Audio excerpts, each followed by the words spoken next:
মানুষ এই সংসদের দিকে প্রত্যাশা নিয়ে তাকিয়ে আছে, সংসদে বললেন প্রধানমন্ত্রী।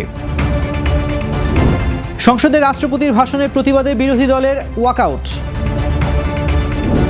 যুক্তরাষ্ট্র থেকে আরো ৫৮,০০০ টন গম এলো মোংলা বন্দরে। ঝালকাঠি রেশন কেন্দ্রে দুর্নীতি, ১১ পুলিশ সদস্যের বিরুদ্ধে দুদকের মামলা।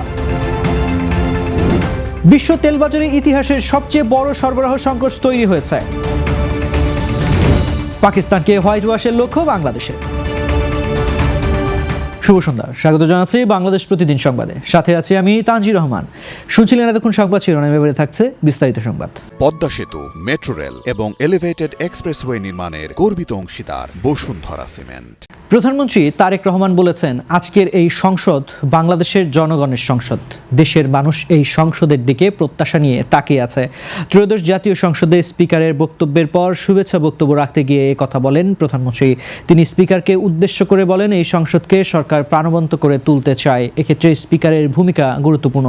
তিনি স্পিকার ও ডেপুটি স্পিকারকে সহযোগিতা করার প্রত্যয় জানান এবং তাদের অভিনন্দন জানান। ত্রয়োদশ জাতীয় সংসদের প্রথম অধিবেশনে রাষ্ট্রপতি মোহাম্মদ শাহাবুদ্দিন বক্তব্য দেওয়ার প্রতিবাদে ওয়াকআউট করেছে জামায়াতে ইসলামী নেতৃত্বাধীন ১১ দলীয় জোটের সংসদ সদস্যরা। বৃহস্পতিবার বিকেল ৩:৩০টার পর সংসদের প্রথম অধিবেশনে ভাষণ দেওয়ার জন্য রাষ্ট্রপতি মোহাম্মদ শাহাবুদ্দিনকে আমন্ত্রণ জানান অধিবেশনের সভাপতি স্পিকার হাফিজ উদ্দিন আহমদ। সঙ্গে সঙ্গে জুলাইয়ের সঙ্গে গাদ্দারি সহ বিভিন্ন প্ল্যাকার্ড হাতে নিয়ে তাদের প্রতিবাদ জানাতে দেখা যায়। এছাড়া চিৎকার করে রাষ্ট্রপতি যাতে বক্তব্য না দেন সেই দাবি জানান তারা। পরে রাষ্ট্রপতির ভাষণ শুরু করলে বিরোধী দলের সংসদ সদস্যরা প্ল্যাকার্ড প্রদর্শনের পাশাপাশি জুলাইয়ের বিভিন্ন স্লোগান দিতে দিতে অধিবেশনের কক্ষ থেকে বের হয়ে যান। মোংলা বন্দরে যুক্তরাষ্ট্র থেকে আমদানি করা পঞ্চম চালানের ৫৮,৫০০ টন গম খালাস শুরু হয়েছে। বৃহস্পতিবার সকাল থেকে এমভি ক্যালাপসো এন নামের জাহাজে থাকা গমের নমুনা পরীক্ষা শেষে খালাস কার্যক্রম শুরু করা হয়। এর আগে বুধবার বন্দরে ফেয়ারওয়ে এলাকায় জাহাজটি নোঙর করে। জাহাজটির স্থানীয় নৌ এজেন্ট প্রতিষ্ঠানের ব্যবস্থাপক আবুল হাশেম শামীম জানান, গত ৪ ফেব্রুয়ারি যুক্তরাষ্ট্রের কালামা বন্দর থেকে জাহাজটি মোংলার উদ্দেশ্যে যাত্রা শুরু করে এবং ১১ মার্চ বন্দরে পৌঁছায়। মোংলা খাদ্য কার্যালয়ের সহকারী খাদ্য নিয়ন্ত্রক আব্দুস সোবহান সরকার জানান, যুক্তরাষ্ট্র ও বাংলাদেশের মধ্যে সরকার চুক্তির আওতায় এই গম আমদানি করা হচ্ছে। এই কর্মসূচির অধীনে মোংলা বন্দর দিয়ে মোট ৪,৫০,০০০ টন গম আমদানির পরিকল্পনা রয়েছে। এর আগে ৪ চালানে ১,৬২,০০০ টনের বেশি গম দেশে এসেছে। এসব গম প্রথমে মোংলা সাইলোতে সংরক্ষণ করে পরে দেশের বিভিন্ন জেলায় পাঠানো হচ্ছে। দুর্নীতি দমন কমিশন ঝালকাঠি পুলিশ লাইন্সের রেশন কেন্দ্র থেকে ২৫৮টি ভুয়া রেশন কার্ড তৈরি করে প্রায় ৩,৯৪,৪০,৮৮৫ টাকা আত্মসাতের অভিযোগে ৪ জন পুলিশ পরিদর্শক সহ মোট ১১ জন পুলিশ সদস্যের বিরুদ্ধে মামলা দায়ের করেছে। বৃহস্পতিবার ঝালকাঠি জেলার এ ঘটনায় দুদকের পিরোজপুর সমন্বিত জেলা কার্যালয়ের সহকারী পরিচালক মোহাম্মদ জাকির হোসেন বাদী হয়ে মামলাটি দায়ের করেন।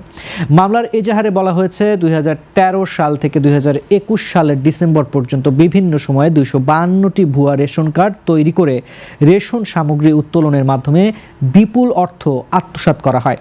দুদক কর্মকর্তা জানান, অভিযুক্তরা সরকারি দায়িত্বে থেকে জালিয়াতির মাধ্যমে প্রতারণামূলকভাবে রেশন সামগ্রী তুলে অর্থ আত্মসাৎ করেছেন। তাদের বিরুদ্ধে দণ্ডবিধির সংশ্লিষ্ট ধারা ও দুর্নীতি প্রতিরোধ আইনে মামলা হয়েছে। এদিকে ঝালকাঠির পুলিশ সুপার মোহাম্মদ মিজানুর রহমান বলেন, অভিযোগ প্রমাণিত হলে সংশ্লিষ্টদের বিরুদ্ধে বিভাগীয় ব্যবস্থা নেওয়া হবে। এবার থাকছে আন্তর্জাতিক সংবাদ। মধ্যপ্রাচ্যে চলমান সংঘাতের কারণে বিশ্ব তেল বাজারে ইতিহাসের অন্যতম বড় সরবরাহ সংকট তৈরি হয়েছে বলে জানিয়েছে আন্তর্জাতিক জ্বালানি সংস্থা। সংস্থাটির মাসিক তেল বাজার প্রতিবেদনে বলা হয়েছে, পারস্য উপসাগর অঞ্চলে জাহাজ ও জ্বালানি স্থাপনাগুলোতে নতুন করে হামলার কারণে পরিস্থিতি ক্রমেই জটিল হয়ে উঠছে।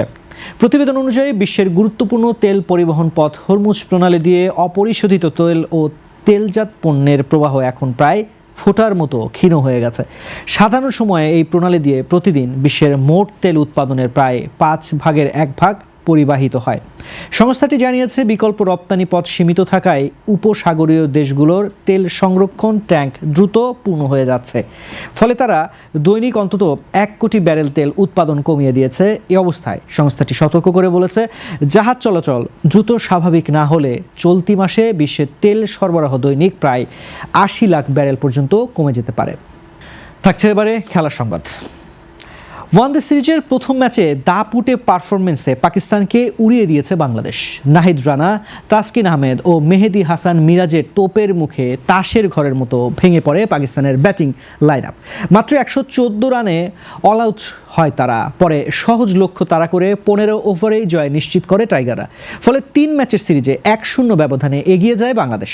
5 উইকেট নিয়ে ম্যাচ সেরা হন নাহিদ রানা।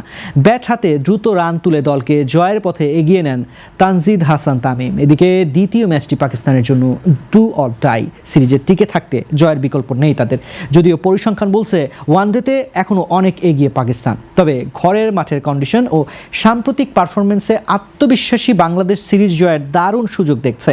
মিরপুরের দ্বিতীয় ওয়ানডেটি তাই হতে যাচ্ছে সিরিজের সবচেয়ে গুরুত্বপূর্ণ লড়াই।